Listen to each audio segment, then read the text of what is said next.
कि हमने आंगन नहीं बुहारा, हो कैसे आएंगे भगवान, कैसे आएंगे भगवान, कैसे आएंगे भगवान, कैसे आएंगे भगवान। कि हमने आंगन नहीं बुहारा, चंचल मन को नहीं सवारा, हमने आंगन नहीं बुहारा, चंचल मन को नहीं सवारा। हमने आंगन नहीं बुहारा, चंचल मन को नहीं सवारा, हमने आंगन नहीं बुहारा, चंचल मन को नहीं सवारा। ओ कैसे आएंगे भगवान, कैसे आएंगे भगवान, ओ कैसे आएंगे भगवान, कैसे आएंगे भगवान। ओ कैसे आएंगे भगवान, कैसे आएंगे भगवान, ओ कैसे आएंगे भगवान, कैसे आएंगे भगवान।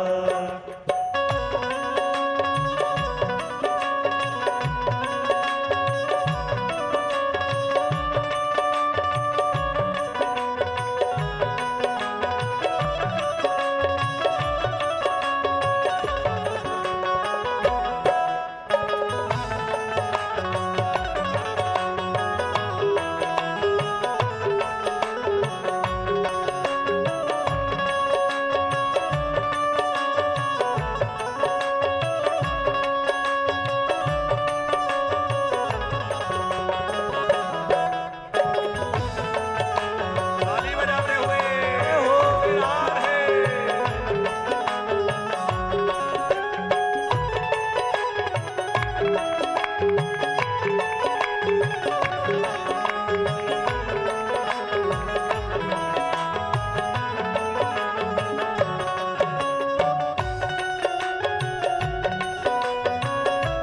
श्याम प्यारे की है हो।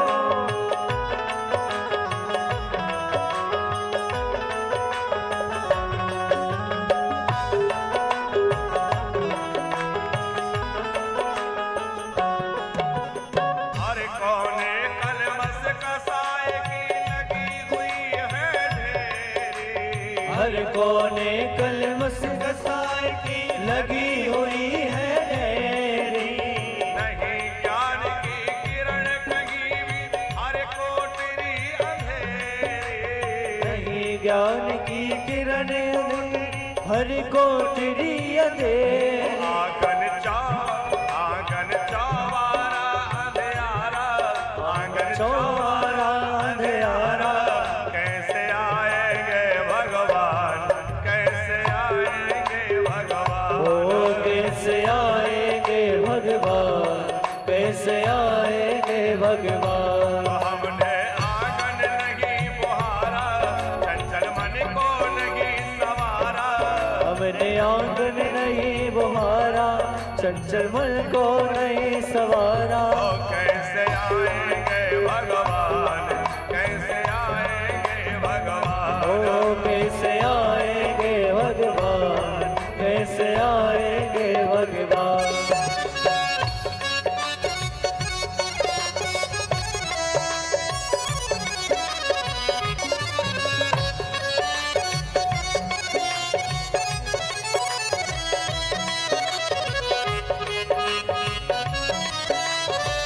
जय हो।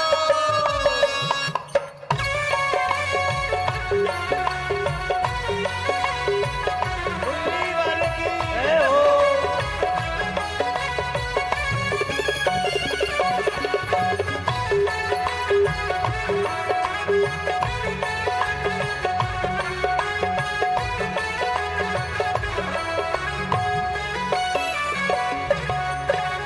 हृदय हमारा पिघल न पाया, जो देखा दुखियारा, हृदय हमारा पिघल न पाया, जो देखा दुखियारा।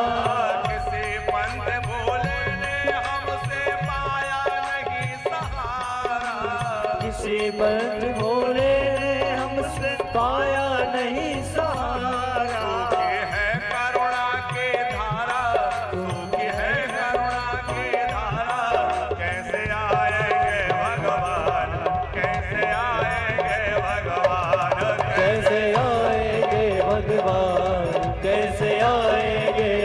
भगवान। हमरे आंगन नहीं बुहारा, चंचल मन को नहीं सवारा। हमने आंगन नहीं बुहारा, चंचल मन को नहीं सवारा। कैसे आएंगे भगवान, कैसे आएंगे भगवान। ओ कैसे आएंगे भगवान, कैसे आएंगे भगवान।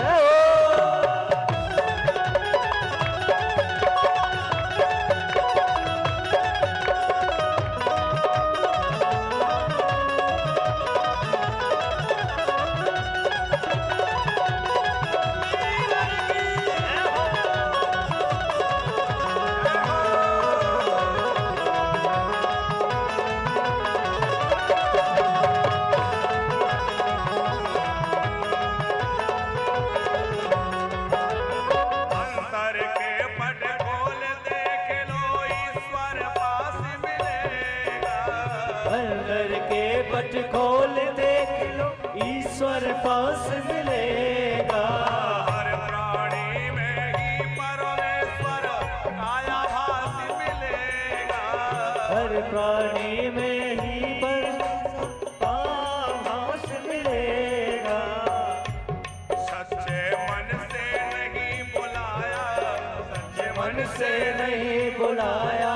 कैसे आएंगे भगवान, कैसे जाओ भगवान। ओ कैसे आएंगे भगवान, कैसे आएंगे भगवान। हमरे आंगन नहीं बुहारा, चंचल मन को नहीं सवारा। कैसे आएंगे भगवान, कैसे आएंगे भगवान। ओ कैसे आएंगे भगवान, कैसे आएंगे भगवान। कैसे आएंगे भगवान, कैसे आएंगे भगवान। ओ कैसे आएंगे भगवान, कैसे आएंगे भगवान। कैसे आएंगे भगवान, कैसे आएंगे भगवान। ओ कैसे आएंगे भगवान, कैसे आएंगे भगवान। बोलिए भक्तवत्सल भगवान की। जय हो। भैया हम लोग तो दुनिया भर की गंदगी अंदर बिठाए हैं, भरे हैं, तो क्या भगवान मिलेंगे? भगवान तो नारद जी से कह रहे हैं, अभी तुम्हारे अंदर मलिनता है, अभी तुम परिपक्व नहीं हो। दुर्धर्षो हम कुयोगिनाम, कुयोगियों को मेरा दर्शन नहीं होता। लेकिन यहां एक बात समझने जैसी है, ये बात सतयुग की है। कलयुग में स्थिति क्या है? बोले कलयुग में भगवान इतना नहीं देखते। कलयुग में तो थोड़ा भी कोई भजन करे और भगवान कृपा बरसाना प्रारंभ कर देते हैं। कलयुग में भगवान की प्राप्ति बड़ी सरल है। लोग कहते हैं कलयुग में कैसे भगवान मिलेंगे? अरे भैया, और युगों में तो बड़ी तपस्या करनी पड़ती थी, कलयुग में तो बड़ी सरल साधना है। सतयुग में जो फल हजारों हजार वर्ष ध्यान लगाने से होता था समाधि में बैठ के, वही फल त्रेता युग में बड़े बड़े यज्ञों से, यज्ञों के द्वारा होता था। और जो फल त्रेता में यज्ञ से मिलता था, वही फल द्वापर में भगवान की सेवा पूजा परिचर्या करने से मिल जाता था। और जो फल द्वापर में सेवा पूजा से मिलता था, वही कलयुग में केवल नाम संकीर्तन से प्राप्त हो जाता है। कलयुग में बहुत बड़ी विशेषता है। कलयुग जो है, कलयुग केवल हरि गुण गाहा।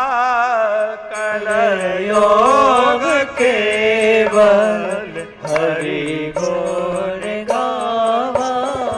गावहि नर पावहि भवथाः। गावहि नर पावहि भवथाः। कलयुग जग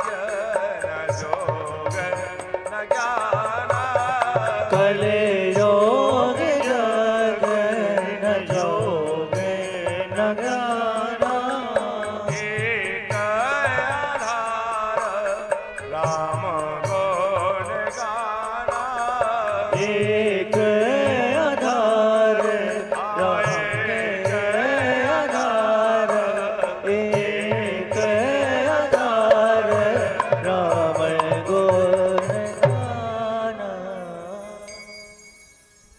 कलयुग में बड़ी सरल प्राप्ति है। यहाँ तो थोड़ा भी कोई नाम जप करने लग जाए तो भगवान अपनी लीला दिखाना प्रारंभ कर देते हैं। नारद जी कहते हैं धीरे धीरे मेरा समय भगवान के ब्रह में भजन में बीता। बाद में प्रलय काल में मैं समा गया। ब्रह्मा जी के मानस पुत्रों के रूप में मेरा भी जन्म हुआ। जब ब्रह्मा जी के द्वारा मानसी सृष्टि हुई तो 10 पुत्र मरीचि आदि जो हुए उनमें मैं भी जन्म लिया। और तब से तो श्री जी ने कृपा करके मुझे ये बीणा दिलवा दी। इसी बीणा को बजा बजा के भगवत गुण गाता हूं और भटके हुए जीवों को भगवान से मिलाता हूं। अब आप ऐसा करो कि भागवत की रचना करो। जो मेरे पिता ब्रह्मा जी ने मुझे दी थी वो 4 श्लोकों की भागवत में तुम्हें देता हूं। ब्रह्मा जी ने 4 श्लोकों में मुझे दी थी, मैं आपको सुनाता हूं।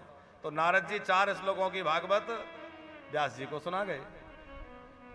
व्यास जी ने सरस्वती नदी के तट पर बैठ करके सम्यक्प्रास नाम के अपने आश्रम में उस 4 श्लोकों की व्याख्या करते हुए विस्तार करके 18,000 श्लोकों की दिव्य भागवत संहिता तैयार की। फिर मन में विचार आया कि किसको प्रदान करूं, तो चारों ओर दृष्टि घुमाई तो लगा कि भागवत के लिए योग्य पात्र तो सुखदेव है, जो व्यास जी के ही बेटा हैं, उन्हीं को दूं। फिर व्यास जी किसी प्रकार सुखदेव जी को बुलाए और उनको भागवत का अध्ययन कराया। अब राजा परीक्षित के जन्म की कथा सुखदेव जी कह रहे हैं, सूत जी कह रहे हैं। सूत जी कह रहे हैं कि परीक्षित का जन्म कैसे हुआ, परीक्षित पर कृपा कैसे भई, पांडवों पर भगवान की कृपा कितनी बड़ी है, उसकी कथा सुनाई है। जिस समय महाभारत का युद्ध पूरा हो गया उस समय कुरुक्षेत्र में योद्धाओं के शव बिखरे हुए पड़े थे। उन शवों के ढेर में घायल अवस्था में दुर्योधन पड़ा हुआ है। उससे मिलने के लिए उसका मित्र अश्वत्थामा आया। यदा मृदे कौरव संजयाणाम वीरस्वतो वीर गतिम ब्रकोदरा विद्य गदा विमरस भगनो रुदन्ने धृतराष्ट्रपुत्रे।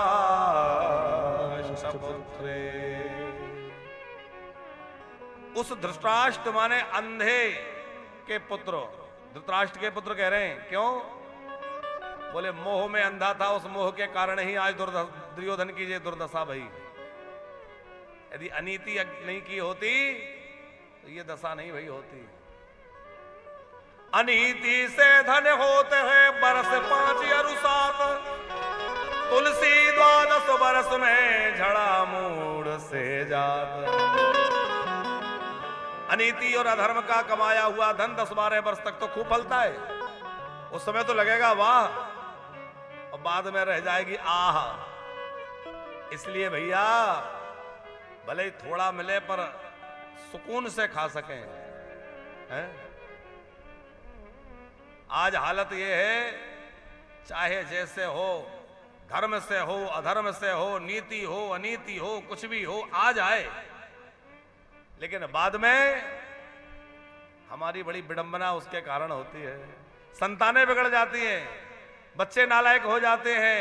घर में जो है मांस मदिरा खाने वाले बच्चे आ जाए, परिवार ऐसा हो जाए, बिगड़ जाए, बुद्धि खराब हो जाए, क्या करोगे उस धन का? है? इसलिए भैया धन में कमाने में बड़ी सावधानी, क्योंकि कुधान आएगा तो कुमति कर देगा। अब क्या हुआ, खास अपने भाई के ही बेटे तो थे पांडव धृतराष्ट्र के, लेकिन उसने उनके साथ अनीति की।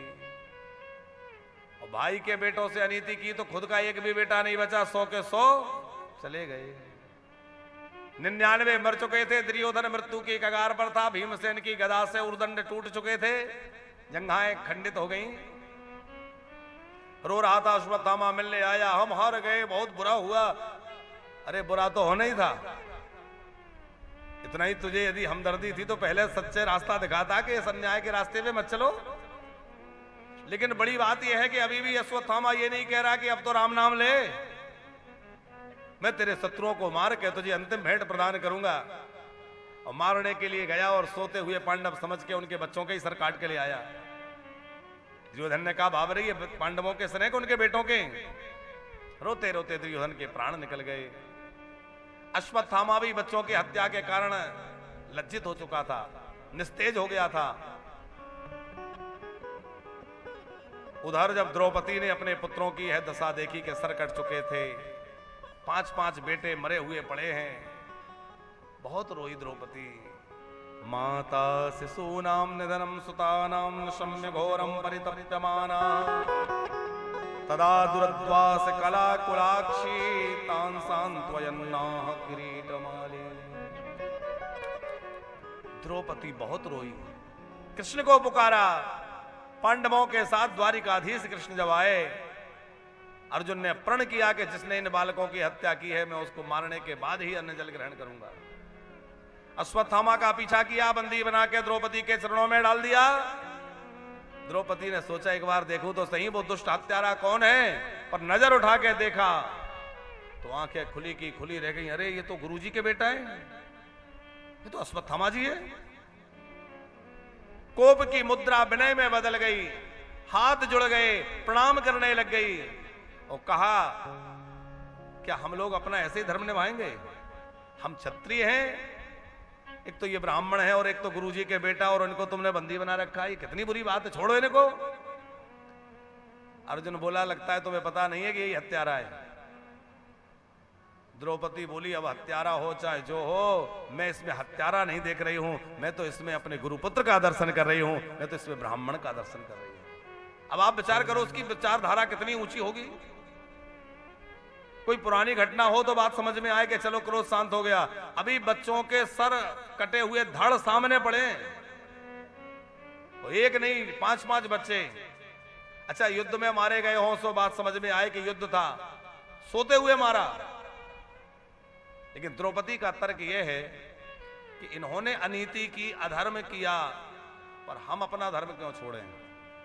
कोई दूसरा गलत कर रहा है तो हम भी गलत करें, ये तो ठीक नहीं है। हम अपना कार्य ठीक से करें। बार बार युधिष्ठिर ने भी समझाया। फिर श्री कृष्ण ने कहा कि सम्मानित लोगों का अपमान ही उनकी मृत्यु है, तो अर्जुन ने अश्वत्थामा को विरूप करके शिविर से निकाल दिया। बाद में अश्वत्थामा ने उत्तरा के गर्भ पर ब्रह्मास्त्र चलाया ताकि पांडवों का वंश ही समाप्त हो जाए। अब वंश बढ़ाने वाला ये गर्भ का ही शिशु है। द्रौपदी सिखा रखी थी बेटी जब भी जीवन में संकट आए प्रभु को पुकारना और किसी के चक्कर में मत पड़ना। उत्तरा ने द्वारिका नाथ को पुकारा, पाहि पाहि महायोगिन देव देव जगतपते नान्यम तद्भयम पश्ये यत्र मृत्योः परस्परम। भगवान द्वारिकाधीश दौड़ कर आए, उत्तरा के गर्भ की रक्षा करी। छोटा सा रूप बना के भगवान उधर में चले गए, उत्तरा के गर्भ की रक्षा कर दी। उधर पांडवों की भी रक्षा की, पांडवों के ऊपर भी बाण छोड़े थे अश्वत्थामा ने। सब प्रकार से जब उपद्रव शांत हो गया, भगवान द्वारिकाधीश बार बार कहते देखो भैया अब हम लोगों को बहुत समय हो गया, अब हम द्वारिका चले जाएं। पांडवों ने सोचा कि आखिर जाना तो पड़ेगा ही, इनको विदा कर दिया जाए। द्वारिकाधीश की विदाई हुई, कुंती मैया ने भी विदा कर दिया, विदा होकर चले गए। और रथ कुछ दूर पहुंचा था, भागती हुई कुंती मैया पीछे पीछे रथ के चल रही हैं। सेवक ने कहा महाराज राजमाता कुंती रथ के पीछे भागती भई आ रही हैं।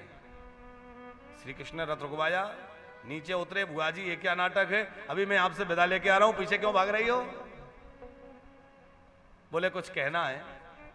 क्या कहना है कहो। बोले आज जो कुछ कहूं बस सुनते रहना, कुछ बोलना मत। और इतनी प्यारी स्तुति कुंती मैया ने करी है, क्या कहना। कुंती का प्रेम, कुंती की भक्ति इससे प्रकट होती है कैसी अनन्यता है।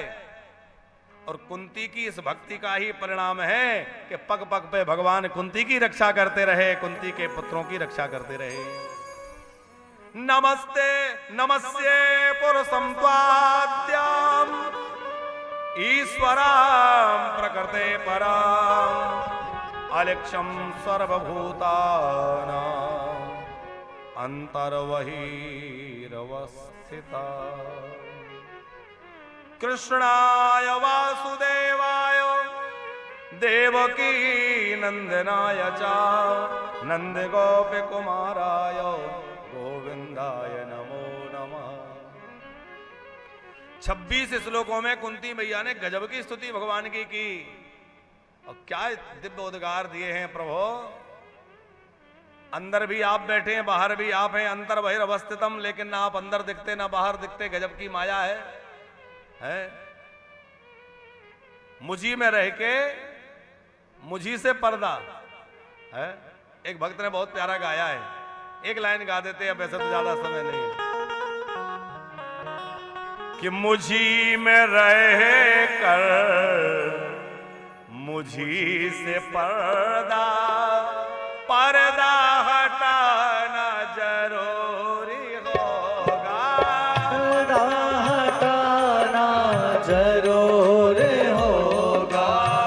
कई जन्मों से बुला रही हो, कई जन्मों से बुला रही हो, कोई तो रिश्ता जरूर होगा, कोई तो रिश्ता जरूर होगा।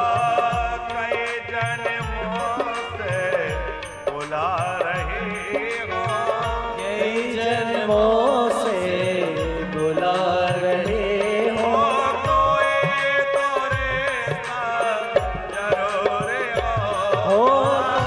कोई तो रिश्ता जरूर होगा। तुम ही तो मेरे माता पिता हो, तुम ही तो मेरे मात पिता हो, तुम ही तो मेरे परमात्मा हो, तुम ही तो मेरे परमात्मा हो। मुझे में रह कर मुझी से पर्दा, मुझी में रह कर मुझी से पर्दा, पर्दा हटाना जरूर होगा, पर्दा हटाना जरूर होगा, पर्दा हटाना जरूर होगा। पर्दा हटाना जरूर होगा। कई जन्मों से बुला रहे हो, कई जन्मों से बुला रहे हो, कोई तो रिश्ता जरूर होगा, कोई तो रिश्ता जरूर होगा। मुझी में रह के मुझी से पर्दा। अरे प्रभु अंतर्यामी होके अंदर बैठे भी हैं और दिखते भी नहीं है, क्या लीला है। नमस्ते पुरुषं त्वाद्यम, नमस्ते पुरुषं त्वाद्यम ईश्वरं प्रकृते परम अलेक्ष्याम सर्वभूतानां अंतर्बहिरवस्थिता।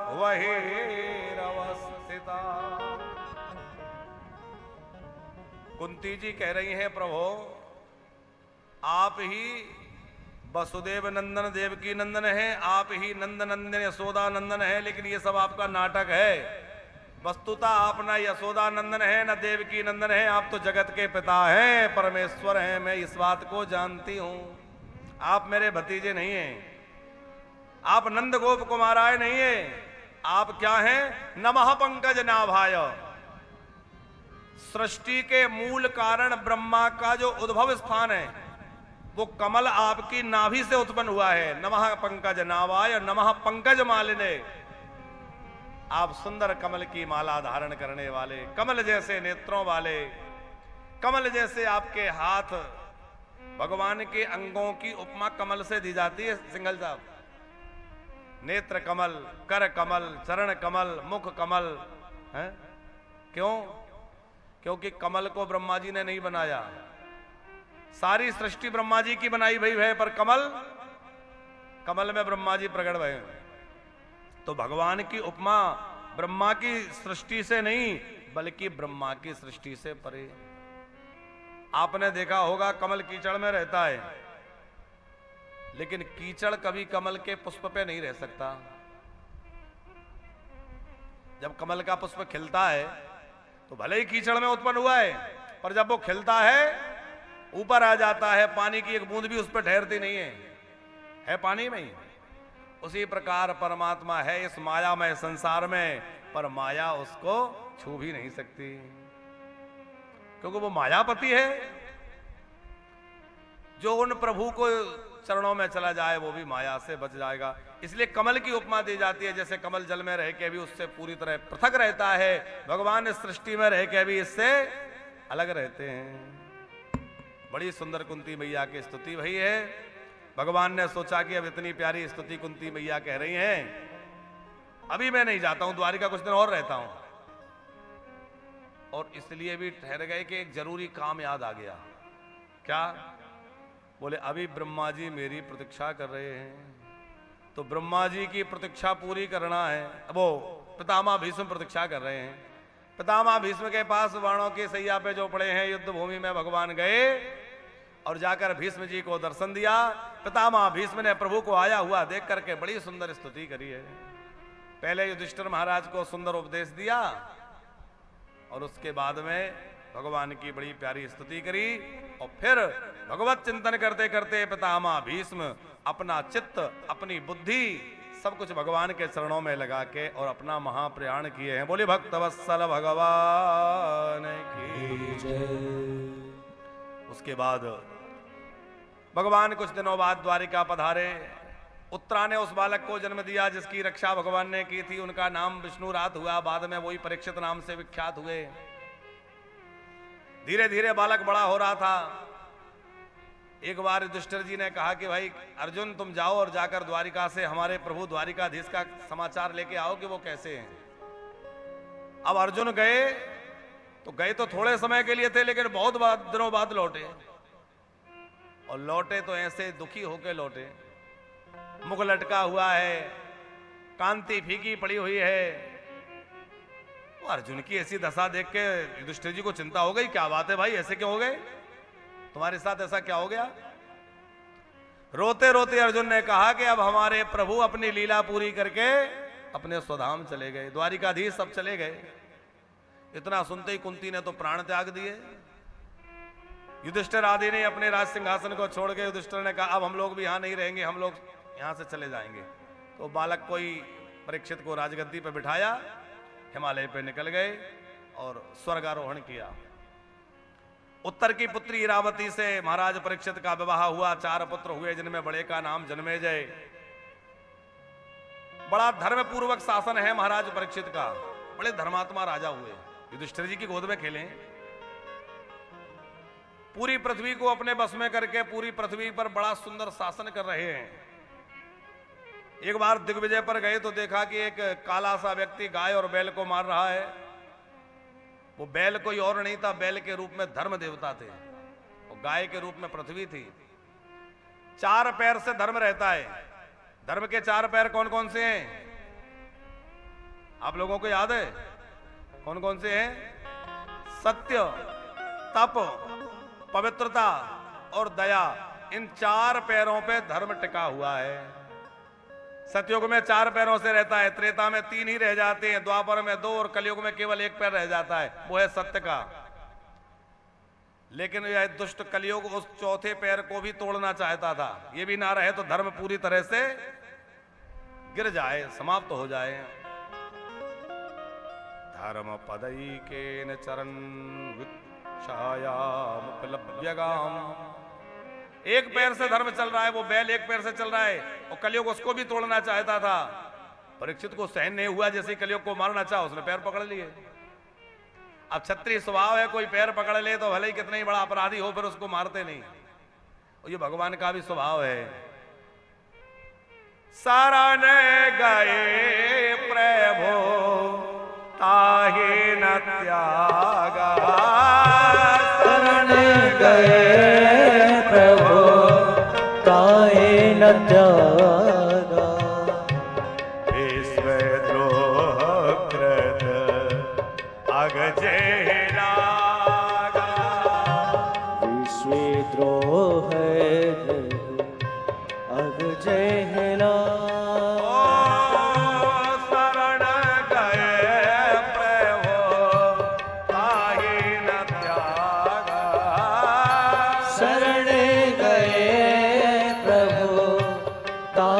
न त्यागा, विश्वद्रोह कृत अगजे लागा, विश्वद्रोह अगजे लागा। भगवान का स्वभाव जैसा है वैसे ही भक्तों का होता है। पैर पकड़ लिए तो फिर नहीं मारेंगे। कलयुग ने पैर पकड़ लिए। परीक्षित ने कहा कौन हो? महाराज कलयुग हूं। मेरे राज्य में कैसे घुसे? बाहर निकलो। बोले महाराज मेरा समय आ गया, अब मैं कहां जाऊं? आपके अतिरिक्त किसी और का राज्य कहीं है ही नहीं, सारी पृथ्वी पे तो आप ही का राज्य है। अच्छा ऐसा करिए, मुझे रहने के लिए कुछ बढ़िया स्थान दे दीजिए, कहीं कोई स्थान बता दीजिए, मैं वहीं रह लूंगा, अब बाहर नहीं जाऊंगा। परीक्षित बोले अच्छा पहले ये बता तेरे अंदर अच्छाइयां कितनी है, बुराइयां कितनी है? कलयुग को हंसी आ गई, बुराइयों की गिनती कब तक कराऊंगा? बुराइयों का तो मत पूछिए, हाँ अच्छाई की पूछ रहे हैं तो मैं बता देता हूं। एक अच्छाई है, ये तो फलम नास्ति तपसा न योगेन समाधिना तत्फलम लभ्यते सम्यक कलो के सब कीर्तना। बड़े बड़े यज्ञों से, योग से, समाधि से जो फल नहीं मिलता वो मेरे समय में कलयुग में नाम संकीर्तन से मिल जाता है, नाम स्मरण करने से मिल जाता है। महाराज परीक्षित रीझ गए, वाह इतना बढ़िया गुण है, फिर तो निश्चित तुझे मैं स्थान देता हूं। तो 4 स्थान दे दिए। कौन से? द्यूतम पानहस्त्या सोनो यत्र धर्मश्चतुर्विधः। जो कलयुग से बचना चाहे 4 चीजें अपने घर में मत आने दो। क्या क्या? बोले एक तो कलयुग के लिए कहा कि जहां जुआ होता हो वहां रहना, जहां शराब पी जाए वहां रहना, जहां मांसाहार हो, पशु पक्षियों को मारा जाए वहां रहना हिंसा में, और जहां पर स्त्री पर पुरुष का संगम हो अथवा व्यभिचार हो वहां तुम रहना। कलयुग बोला आपने जैसी सकल सूरत देखी वैसे स्थान दे दिए, भले लोग तो ऐसी जगह में कभी जाएंगे नहीं। अरे एक आध तो बढ़िया जगह देते, चाहे जैसा घर हो पर एक कमरा तो लोग सजा के रखते हैं, कोई मेहमान आएगा तो बिठाने के लिए, तो एक कमरा तो बढ़िया होना चाहिए। पुनश्चया चमानाय जात रूप मद प्रभो ततो नृतम मदम कामम रजो वैरम च पंचकम रजो वैरम च पंचमम। 5वां स्थान दे दिया रजोगुण, स्वर्ण, धन। और धन में तो भगवान रहते हैं, पर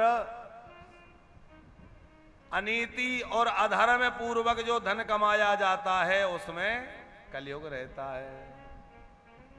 इसलिए भैया थोड़ा कमाओ, पर ऐसा कमाओ कि उसमें कलयुग ना घुस जाए, क्योंकि कलयुग घुस जाएगा तो हमारी बुद्धि खराब करेगा, ऊट पटांग काम शुरू हो जाएंगे हैं? कलयुग बुद्धि खराब करेगा तो फिर हमें उल्टा ही उल्टा लगे, अच्छा लगने लगेगा, उल्टा ही काम करेंगे। इसलिए हम लोग सद्मार्ग पर चलें, उसके लिए हमारे धन की शुद्धि बहुत आवश्यक है। आज हम लोगों के अंदर लोग कहते हैं महाराज जी क्या करें, भजन में मन नहीं लगता। बहुत लोग आते हैं महाराज जी भजन में मन नहीं लगता। अरे भैया आहार की शुद्धि नहीं, धन की शुद्धि नहीं, व्यवहार की शुद्धि नहीं। आप विचार करो मन कैसे भजन में लगेगा? मन तो बार बार सिनेमा की ओर भागेगा। चाहे जैसा अन्न खा रहे हैं, शुद्ध है अशुद्ध है इसकी कोई परवाह नहीं कर रहे, कैसा कमाया गया उसकी कोई परवाह नहीं कर रहे, किसी का दिल दुखा के लाए कि किसी के छीन झपट के लाए कि कैसे लाए। न लोग रिश्वत लेने में संकोच कर रहे और न बेईमानी करने में संकोच कर रहे है। अब आप विचार करो, ऐसे धन लाएंगे। सिंघल जी, हम अपने परिकर के लोगों को कहते हैं कि भैया वानप्रस्थ में आने वाले एक एक पैसे का ठीक से सदुपयोग करना। क्यों? क्योंकि ये उन माताओं का, उन बुजुर्गों का पैसा है जिन्होंने अपने बुढ़ापे के लिए थोड़ा बहुत कुछ जोड़ के रखा था कि चलो बुढ़ापे के लिए हमने ये बचा के रख लिया, ठीक है। अब बेचारों ने बुढ़ापे के लिए कुछ जो है जमा पूंजी करी, किसी तरह अपना पेट काट के, किसी ने किसी तरह, क्योंकि सब तरह के लोग आ रहे हैं। अब बहुत लोग ऐसे हैं जो धनवान ज्यादा नहीं है, उन्होंने थोड़ा थोड़ा करके अपने बुढ़ापे के लिए कुछ पूंजी इकट्ठा करी। उन्हें टीवी देख करके किसी प्रकार पता चला वानप्रस्थ का, तो उन्होंने एक आशा की किरण जगी कि चलो अब बुढ़ापा हमारा वृंदावन में बढ़िया कट जाएगा, हम वृंदावन में जाएंगे, वहां महाराज जी ने सपने दिखाए, बढ़िया कमरा होगा, उसमें बढ़िया सब साधन होंगे, सत्संग हो रहा होगा, यज्ञ हो रहा होगा, आप वहीं रहना। उन्होंने अपनी वो जमा पूंजी जैसे तैसे इकट्ठा करी थी, वो वानप्रस्थ में कमरा लेने के लिए जमा कर दी। अब कदाचित वो पैसा यहां वहां हो जाए तो कितना उन लोगों का श्राप लगेगा कि भैया हमने अपने बुढ़ापे के लिए थोड़ा बहुत इकट्ठा किया था, तुमने बुढ़ापे का सहारा बनने की बजाय बुढ़ापे के लिए जो इकट्ठा किया था वो और ले लिया। ऐसा ना हो जाए, इसलिए हम बहुत सावधान रहते हैं और बहुत सावधान लोगों को रखते हैं अपने परिकर को कि भैया एक एक पैसा इन बुजुर्गों के द्वारा जो दिया जा रहा है उसका सदुपयोग हो और जल्दी से जल्दी उन बुजुर्गों को रहने के लिए बढ़िया व्यवस्था मिले ताकि वो बुजुर्ग यहाँ आनंद से ब्रजवास कर सकें। अभी जो माताएं रह रही हैं वो तो निःशुल्क व्यवस्था में हैं, उन्होंने कोई पैसा नहीं दिया, कोई माताओं से कोई पैसा जमा नहीं कराया जो हॉल में रहती है, जिनका आप लोग टीवी में देखते हैं कि जो माताएं हमसे मिलती हैं, हम माताओं से मिलते हैं। ये वो माताएं हैं जो अपने अपनों से तिरस्कृत होके, परेशान होके आई हैं, जो किसी तरह अब कोई आश्रय अवलंब नहीं बचा, निराश्रित होकर के आई है, तो उनको अब रहने का कोई ठिकाना नहीं, तो वो वृंदावन किसी तरह आई, यहाँ वानप्रस्थ पहुंच गई। और हम तो ये नहीं कहते कि हमने उनको रख लिया, बल्कि ये कहते हैं कि बांके बिहारी ने उन पर कृपा कर दी, उन्हें ब्रजवास दे दिया, बांके बिहारी की कृपा के शरण में रह रहे। हम तो भगवान ने हमें एक माध्यम बना के उनकी सेवा के लिए लगा दिया, धर्मपुत्र बन के उनकी जितनी सेवा हो रही है कर रहे हैं। तो धर्मपुत्र बन के हम लोग तो सेवा में लगे हैं, पर इन माओं की सेवा के साथ साथ हमारा मूल प्रकल्प है वानप्रस्थ, और वानप्रस्थ का मूल उद्देश्य है लोगों को ब्रजवास देना, क्योंकि ये माताएं तो रो के अपना दुख कह भी देती हैं। आज बड़े घरों में हालत ये है कि तकलीफ तो बहुत है पर कह भी नहीं पा रहे। लोग क्या कहेंगे, इतने बड़े आदमी, इतनी संपत्ति, बेटा इतने बड़े पद पर और मैया बाबा ऐसे घूम रहे हैं, तो वो बेचारे किसी से कह भी नहीं पा रहे। आज बच्चे तो घर छोड़ के पलायन कर रहे हैं, कोई देश में, कोई विदेश में, कोई कहीं, सब अपने अपने ढंग से कहीं ना कहीं चले जा रहे हैं। वो बुजुर्ग घर में बेचारे अपने आप को बड़ा असहाय और लाचार महसूस करते कि अब हम घर में अकेले हैं, और उनकी चिंता गहराती जाती है कि जैसे जैसे शरीर ढलेगा तो हमारा होगा क्या, कब तक नौकरों के भरोसे रहेंगे। उसमें भी एक चिंता और ज्यादा उनको सताती है कि हम दो लोग हैं, एक चला जाएगा तो ये किसके भरोसे रहेंगे। भाई दोनों बुढ़े रह रहे हैं, अब उनमें से एक जिस दिन चला जाएगा तो उसको चिंता है कि मेरे जाने के बाद मेरे जीवन साथी का क्या होगा। तो यहां ये है कि आप निश्चिंत होकर रह सकते हैं, वो व्यवस्था यहां बनाई जा रही है। वानप्रस्थ का मतलब है ऐसे कमरे बना दिए जाएं, काम चल ही रहा है, आप लोग देखते हैं। अब तो फेज 2 में भी निर्माण कार्य तेजी से चल रहा है। आप लोग गौशाला के उद्घाटन में जो लोग गए हैं उन्होंने देखा होगा कि वहां फेज 2 में ए ब्लॉक का जो काम है, यहाँ तो छत डली रहा है, ऊपर देख रहे होंगे आप लोग सरिया बन रहा है। इस समय भी आपने कभी ध्यान दिया हो सिंघल साहब, तो ऊपर सरिया चढ़ाया जा रहा है, ऊपर सरिया का काम होके जो छत डली है इसके बाद और छत डल रही है, और लगातार छतें डलती जानेंगी। ऐसी है कि जल्दी से जल्दी इसको पूरा कर लिया जाए। अभी हम लोग यज्ञ के कारण बीच में थोड़ा काम रोक दिए थे, क्योंकि यज्ञ का कार्य चल रहा था, आना जाना ज्यादा था, भीड़ भाड़ थी, अब दोबारा काम यहाँ प्रारंभ कर दिया है। 7-8 दिन के लिए रोका था, लेकिन फेज 2 में नहीं रोका, वहां तो लगातार निर्माण चल रहा है। तो वहां ए ब्लॉक का काम शुरू कर दिया है। जल्दी से जल्दी ए ब्लॉक बन जाएगा तो हमारे बुजुर्ग बड़े आनंद से ब्रजवास कर सकें, उनके ये चिंता दूर हो जाए कि बुढ़ापे में रोटी कौन देगा, कि दवाई कौन देगा, कि इलाज कौन करवाएगा, कि वहाँ हम लोग कैसे रहेंगे, कहाँ रहेंगे, एक चला जाएगा तो दूसरा किसके भरोसे रहेगा। तो उनके लिए वो पूरी निश्चिंतता के साथ रहने का एक प्रबंध वहाँ हो जाए। इसलिए दिन रात भागते हुए, दिन रात लगे रहकर हम इसी में लगे हैं कि कैसे हमारे बुजुर्गों को हम लोग वृंदावन में बसा सकें। इन लोगों ने एक आशा की किरण वृंदावन में वानप्रस्थ के रूप में देखी है कि भैया जो निराशा से घिरे थे उन बुजुर्गों को लगा कि चलो एक वानप्रस्थ, एक आश्रय, एक अवलंब मिल रहा है। कई लोग ऐसे हैं जिन्होंने बेटियां थी विदा कर दी, बेटा नहीं है, अब वो सोचते क्या करें, जीवन अब तो लक्ष्यहीन होता जा रहा है। तो उन्हें लगा कि चलो वानप्रस्थ में रह के भजन करेंगे, वहां कीर्तन होगा, उत्सव होगा, आनंद लेंगे। तो उनको वृंदावन में आकर के एक नई व्यवस्था मिल रही है।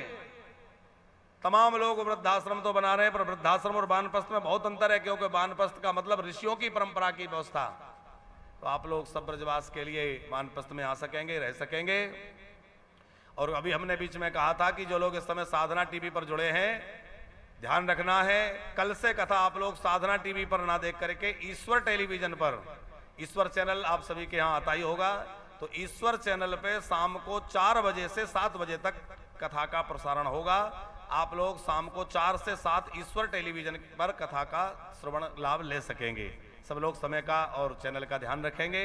किसी कारण से साधना पर कुछ समय के लिए प्रसारण रोक करके, और ईश्वर चैनल पर, ईश्वर भी साधना का ही चैनल है, उस पर प्रसारण होगा कल से, तो आप देख सकेंगे। लगातार चलने वाली सेवाओं में यहाँ जो साधु सेवा हो रही है उसका भी आप लोग दर्शन करते हैं। आप लोग भी सिंगल साहब सवेरे थोड़े समय के लिए सेवा में आ जाया करें, और साधु संत जो आते हैं अपने हाथ से भोजन बांटा करें। यहाँ वृंदावन आए हो तो आप लोग भी ये पुण्य कमाइए, क्योंकि इन साधु संतों के रूप में कौन कैसा महापुरुष आ रहा है, किसके रूप में नारायण आ जाए कहा नहीं जा सकता। ये सब संत जो हैं ये भगवान के प्यारे संत, वृंदावन में जो रह रहा है भगवान का प्यारा ही है जब तो रह रहा है।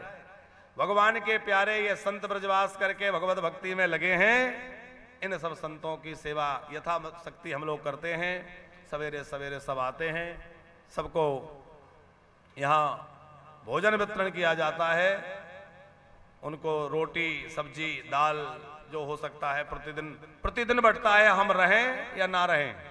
कभी ऐसा भी होता है हम बाहर चले गए या किसी कारण हम सम्मिलित नहीं हो पाए, तब भी इन साधुओं को नित्य प्रति भोजन वितरित होता है।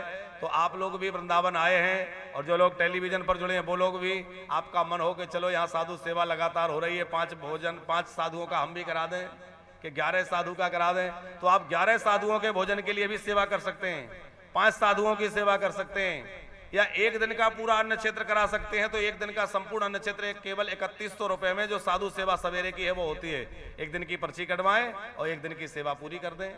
या आप जो है पूरे दिन का भंडारा करना चाहें कि भाई वृंदावन में वानप्रस्थ में जो साधु संत ब्राह्मण, देखो हमारे पीछे विद्यार्थी बैठे हैं, ये ब्राह्मण देवता भी भागवत का अध्ययन करते हैं, वेद व्याकरण का अध्ययन करते हैं, और ये सब छात्र लोग भी जो है विद्याध्ययन के लिए जो आए हैं, अभी यहाँ कथा सुनने के लिए तो थोड़े लोग आए, बाकी प्रसाद के लिए सब आते हैं। तो इन लोगों के लिए भी कहा जाता है भाई आप लोग आइए, और भोजन में समय नहीं, आप तो भजन पढ़ाई में समय लगाइए, भोजन की व्यवस्था तो यहाँ होगी। तो सब लोग आते हैं, प्रसाद पाते हैं और खूब आशीर्वाद देते हैं, हमको भी और जिनका अन्न आ रहा है उनको भी। तो आप लोगों के द्वारा इस सब की सेवा हो रही है, ब्रज की सेवा हो रही है, गैया मैया की सेवा हो रही है। आप लोगों ने सबने सहयोग किया तो गौशाला निर्माण हो गया है। अब गौशाला में गोग्रास हेतु सदस्य बनाए जा रहे हैं। हमने पहले बताया था कि आजीवन गो रोटी सेवा, आपके नाम से हमेशा एक रोटी गाय को मिलती रहे। सिंघल जी ऐसी व्यवस्था करिए कि एक बार व्यक्ति फिक्स राशि एक देगा और वो राशि खर्च ना करके उस राशि को फिक्स डिपॉजिट में जमा कर दिया जाए, उसकी एफडी बन जाए। अब एफडी बन जाएगी बैंक में, तो उसके द्वारा जो ब्याज राशि मिलेगी उससे आपके नाम गोत्र से एक रोटी गाय को प्रतिदिन देती जाती रहे।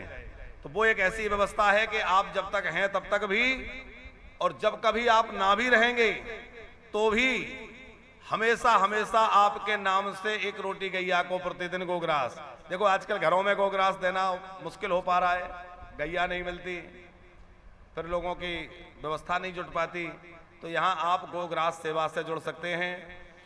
अथवा यहाँ जो साधु सेवा होती है उसमें भी इसी तरह की सदस्यता चलाई है कि आप चाहें कि एक साधु को हमारी ओर से रोटी सेवा होती रहे, तो 31,000 रुपए की राशि एक बार आप FD करवा देंगे, यहाँ जमा हो जाएगी, तो संस्था अकाउंट में वो जमा रहेगी। उससे एक संत को हमेशा भोजन जो है रोटी, 2 रोटी, 3 रोटी जो भी उससे प्राप्त हो सकेगी उनको दी जाती रहेगी, वो भी हमेशा के लिए है।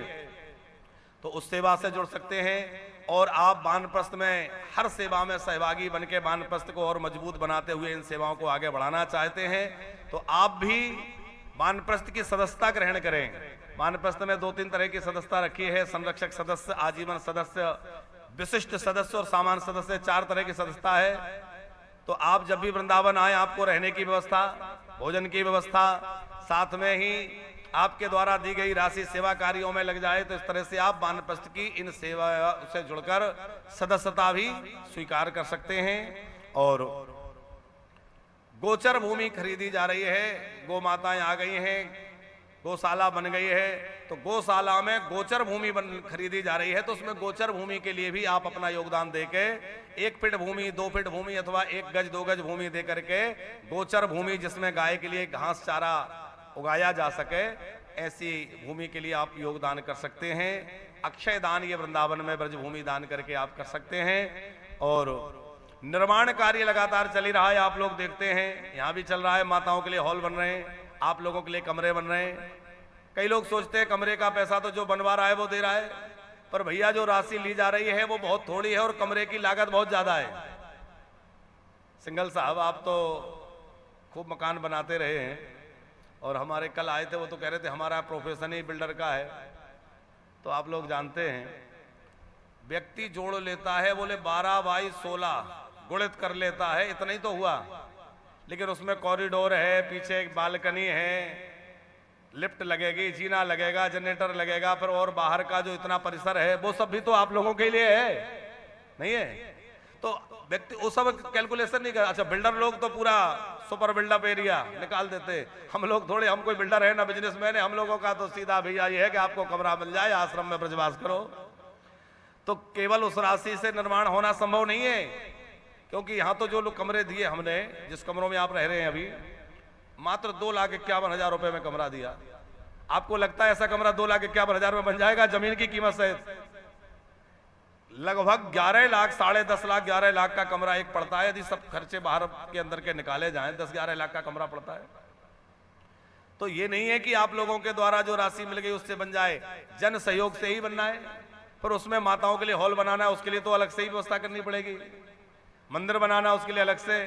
तो आप लोगों का जो छोटा छोटा सहयोग मिलता है इन माताओं के लिए, जो अभी किराए के भवन में रह रही है, हमारी माताएं अभी किराए की बिल्डिंग में सब रह रही हैं।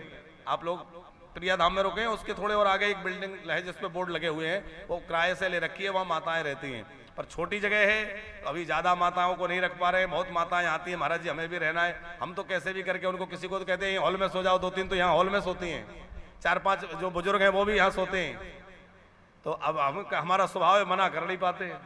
पर और भी बहुत ज्यादा से ज्यादा लोगों की सेवा यहाँ हो सके, उसके लिए आप लोग इनके लिए भी एक कमरा बनवा के या हॉल के निर्माण में सहयोगी बन सकते हैं। तो जो हॉल वगैरह बन रहे हैं, डोरमेट्री बन रही है, उसमें भी अपना योगदान दे करके, हम कह रहे हैं 1 ईंट भी आप लगवाएंगे तो आपको हमेशा लगेगा कि वानप्रस्थ में हमारी भी 1 ईंट लगी है, हमारा भी एक टाइल्स लगा है। आप अपना कमरा बनवा के उस पर अपनी नेम प्लेट लगा दे, हमारा नाम हमेशा एक शिलालेख लग जाए, शिलालेख अमर बना रहे कि भाई हमारा कमरा यहाँ बना हुआ है। जिन लोगों ने सहयोग दिया है उनके नामों की घोषणा के पश्चात शेष चर्चा के बाद विराम। बोले भक्तवत्सल भगवान की।